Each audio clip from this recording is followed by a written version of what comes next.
पहलगाममधल्या दहशतवादी हल्ल्याचा भारतानं पहिला बदला घेतला। दहशतवादी आसिफ शेख आणि आदिल शेख या दोघांची घरं उद्ध्वस्त करण्यात आली। आयईडी स्फोटानं आदिलचं घर पाडण्यात आलंय। जम्मू काश्मीरमधील नियंत्रण रेषेवर पाकिस्ताननं पुन्हा एकदा शस्त्रसंधीचं उल्लंघन करत भारतीय जवानांवर शस्त्रांद्वारे गोळीबार केला। भारतीय लष्करानं या गोळीबाराला कठोर प्रत्युत्तर दिलंय। सध्या दोन्ही बाजूंमध्ये चकमक सुरू आहे।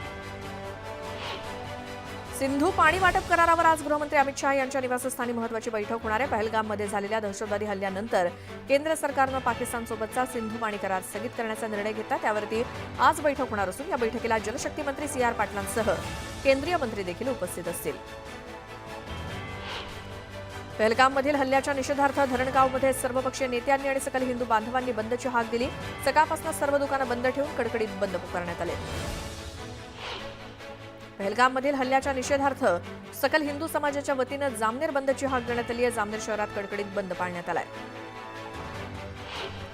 पहलगाममधील अतिरेकी हल्ल्याचा निषेध म्हणून येवल्यात कडकडीत बंद पाळला गेलाय। बंदमुळे बाजारपेठ आणि मुख्य रस्त्यावर शुकशुकाट आहे। अक्कलकोटमध्ये ठाकरे गटाच्या वतीनं पहलगाममधील हल्ल्याचा निषेध करण्यात आलाय। पाकिस्तानच्या पंतप्रधानांची आणि पाकिस्तानच्या झेंड्याची तिरडी काढत दहन करण्यात आलं।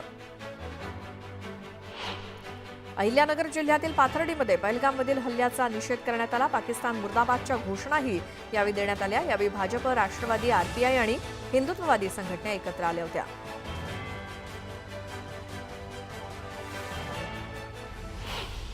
त्यानंतर एक मोठी बातमी 100 बातम्या।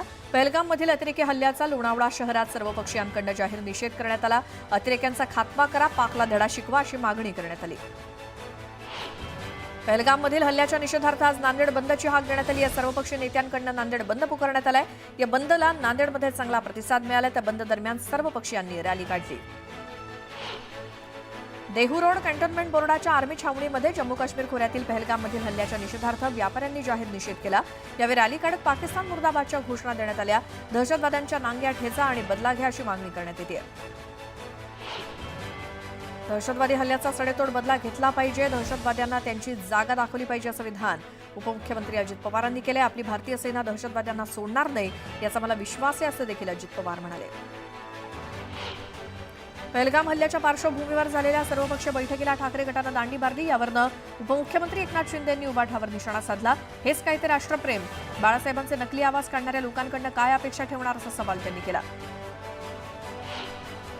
पहलगाममधील पर्यटकांवरती झालेल्या दहशतवादी हल्ल्यानंतर संपूर्ण देशभरात संतापाची लाट आहे। देशवासियांना दहशतवाद्यांचा समूळ विनाश हवा आहे अशी संपूर्ण देशाची मागणी आहे। या घटनेनंतर मोहन भागवत यांनी देखील संताप व्यक्त केला। अष्टभुजा शक्तीनं राक्षसांचा सर्वनाश व्हायला हवा। ही लढाई धर्म आणि अधर्माची आहे असं वक्तव्य भागवतांनी केलं। शिवसेनेचे खासदार नरेश म्हस्के यांनी केलेल्या विधानामुळे वाद निर्माण झालाय। त्यावरती शरद पवार गटाच्या रोहिणी खडसेंनी सडेतोड उत्तर दिलं। लोकांच्या टॅक्समधनं विमानसेवा देण्यात आली, तुम्ही घरून पैसे भरले नाहीत असं प्रत्युत्तर खडसेंनी दिलं। पहलगाममधील दहशतवादी हल्ल्याबाबत संपूर्ण देशभरातून तीव्र संताप आणि संतप्त प्रतिक्रिया उमटताना दिसतात। यातच भाजप खासदार निशिकांत दुबे यांनी एक्सवरती पोस्ट करत कलमा वाचायला शिकत असल्याचं म्हटलं।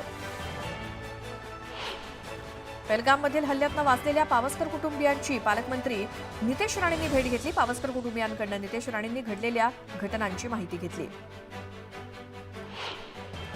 पहलगाम इथे झालेल्या हल्ल्यानं पर्यटकांमध्ये भीतीचं वातावरण आहे। छत्रपती संभाजीनगरातील काही पर्यटक हल्ल्यादरम्यान पहलगाममध्येच होते, मात्र लहान मुलांना भूक लागल्यामुळे जेवण करण्यासाठी थांबले असताना गोळ्यांचा आवाज कानावर पडला। घटनेचं गांभीर्य लक्षात घेत गमरे कुटुंब तिथेच थांबलं आणि त्यामुळे त्यांचा जीव वाचला। पहलगाम येथील दहशतवादी हल्ल्यानंतर 2 दिवसात आतापर्यंत सुमारे 500 पर्यटक राज्यात परतलेत। आणखी 232 प्रवाशांसाठी आणखी एका विशेष विमानाची व्यवस्था करत राज्य सरकार करतंय। पहलगाममध्ये अडकलेल्या या प्रवाशांना लवकरच महाराष्ट्रामध्ये आणलं जाईल। व्हिसावरती भारतामध्ये आलेल्या 111 पाकिस्तानी नागरिकांचं सध्या पुण्यामध्ये वास्तव्य। जम्मू काश्मीरमधील पहलगाम इथे झालेल्या दहशतवादी हल्ल्यानंतर केंद्र सरकारनं घेतलेल्या कठोर निर्णयाच्या पार्श्वभूमीवर पुण्यातील या नागरिकांची माहिती संकलित करण्याची प्रक्रिया सुरू झाली आहे। भारतात व्हिसावर आलेल्या या नागरिकांमध्ये मुस्लिम, सिंधी आणि हिंदू समाजाच्या व्यक्तींचा समावेश आहे। जम्मू काश्मीरच्या पहलगाममध्ये दहशतवादी हल्ला झाल्यानंतर भारत आणि पाकिस्तानमधील तणाव पुन्हा एकदा वाढलाय। त्यातच पाकिस्तानवरती भारतानं कायदेशीर स्ट्राईक केल्यामुळे पाकिस्तानचा शेअर बाजार कोसळलाय। पाकिस्ताननं आपलं हवाई क्षेत्र भारतीय विमानांसाठी बंद केल्यामुळे मुंबईसह भारतातून युरोप आणि अमेरिकेला जाणाऱ्या विमानांना लांबचा हवाई मार्ग पत्करावा लागेल. परिणामी हा प्रवास देखील अधिक तासांचा, अधिक खर्चाचा होणार असून या मार्गावरील विमान प्रवासाचे तिकीट दर भडकण्याची दाट शक्यता आहे. पहलगाम हत्याकांडानंतर जगभरातील देश पाकिस्तानवरती भडकलेत. अमेरिका, रशिया, चीन, फ्रान्स, ब्रिटनसह जगातील 20 देशांनी या हत्याकांडाचा निषेध केला आणि भारताला पाठिंबा दिला. या देशांच्या राजदूतांनी दहशतवादाविरोधी लढ्यामध्ये भारताच्या पाठीशी ठामपणे उभं राहणार असल्याचं जाहीर केलं. जम्मू काश्मीरच्या पहलगाम इथे झालेल्या दहशतवादी हल्ल्यानंतर पाकिस्तानला चोख उत्तर देण्यासाठी भारतानं कठोर पावलं उचलली आहेत. त्याच अनुषंगानं हवाई दलानं युद्ध सराव देखील सुरू केला.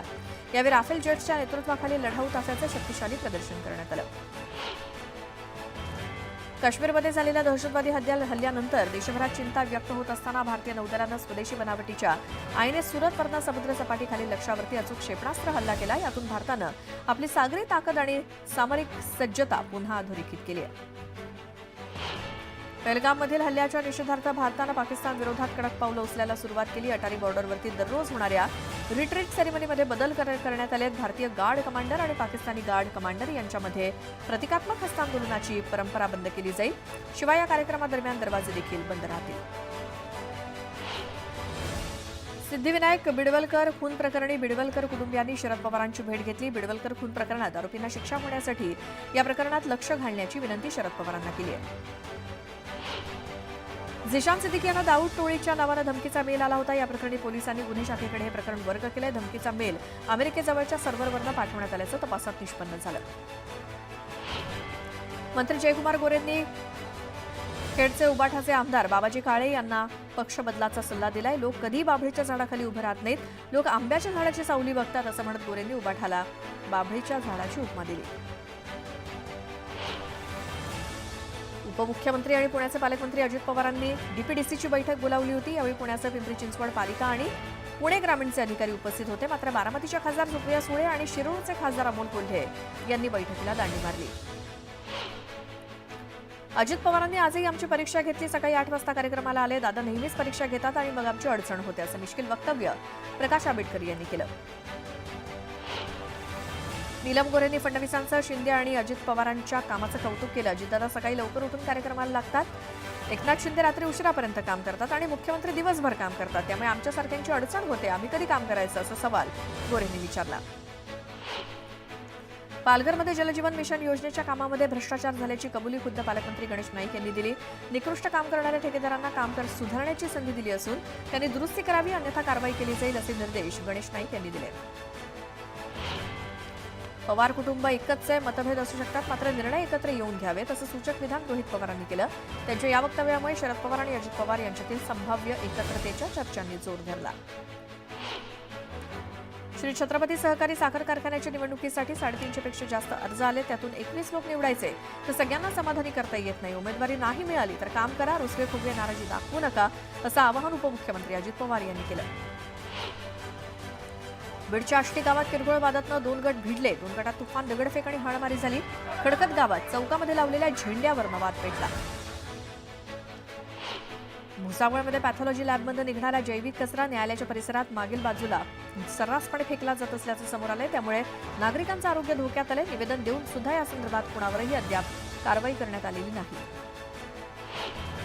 नांदगावमध्ये मुलीची छेड काढल्याचा राग मनात ठेवून 4 जणांनी एका 17 वर्षीय मुलाची निर्घृण हत्या केली. हत्येनंतर त्याचा मृतदेह सुद्धा जंगलात फेकला. या प्रकरणी पोलिसांनी 4 अटक केली आहे.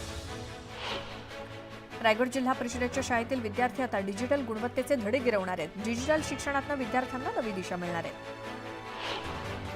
चंद्रपूर शहराजवळून वाहणाऱ्या इरई नदीचा पुनरुज्जीवन आणि खोलीकरणाच्या कामाचा पालकमंत्री डॉक्टर अशोक उईके यांच्या शुभ हस्ते शुभारंभ करण्यात आला. या कामासाठी जिल्हा प्रशासनानं 17 कोटींचा निधी प्रस्तावित केला.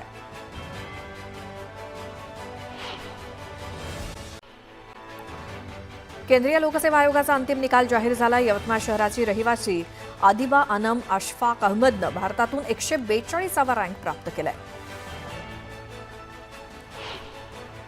जळगावच्या पाचोरा तालुक्यातील बामरुड खुर्द गावात जवानाचा दुर्दैवी मृत्यू झाला. शेतात फेरफटका मारताना त्यांचा पाय घसरून विहिरीत पडल्यामुळे सैनिक रवींद्र पाटील यांचा मृत्यू झाला.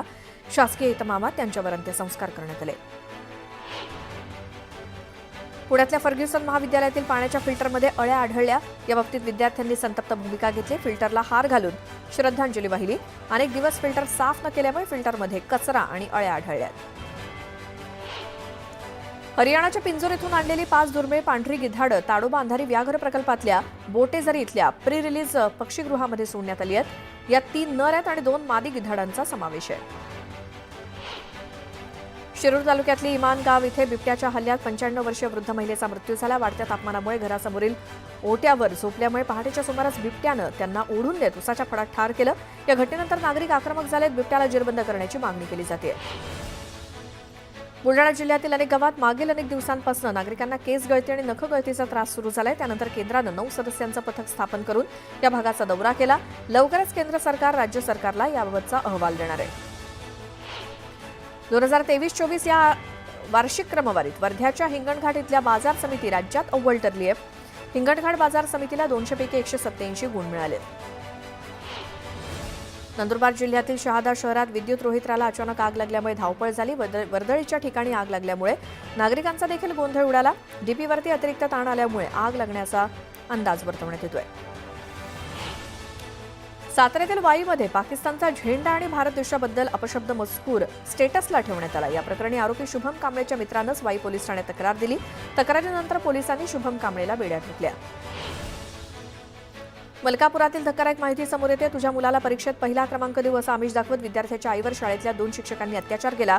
वारंवार अत्याचार केल्यानंतरही याबाबत जर कुणाला काही सांगितलं तर मुलासह तुलाही जेळ मारू अशी धमकी त्या महिलेला दिली. या प्रकरणी पोलिसांनी दोन्ही आरोपींना अटक केली आहे.